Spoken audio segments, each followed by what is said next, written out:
My grandfather, my paternal grandfather, was a sharecropper. He had a third-grade education. He worked really, really hard to become a landowner, and before his death actually owned a lot of land, but that was the expectation. He was the father of my dad, who served in World War II and came back to work as a house servant. He and my mother, and they were such incredible people to me, although I didn't know how incredible. In 1947, they saved $2,800 and paid cash for their first house. I heard that story growing up all the time. I didn't know that that was so exceptional because that's what they were able to do. And then upon graduation from college, I took a job working downtown in Capitol Homes.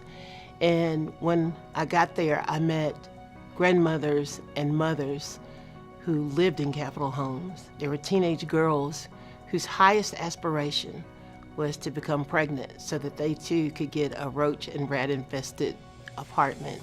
I started a teen support group just so they could raise their stakes a little bit higher. There's a whole lot more to life than the poverty and violence that they saw in Capitol Homes.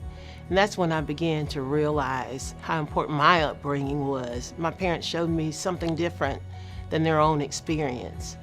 I think a lot of times families come to Interfaith and they haven't had that model. Interfaith Outreach Home tries to recapture, if you will, the parenting phase. We want to let families know that we care about them, that they're important, and their life has value.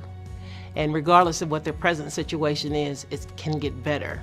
And it will get better if, the right effort is put in and the right tools are in place. At Interfaith Outreach Home, we provide a model so that whether they had it growing up or not, they get it, that children deserve stability, they deserve love, and they deserve the opportunity to be better than their parents. That's one of our main goals at IOH.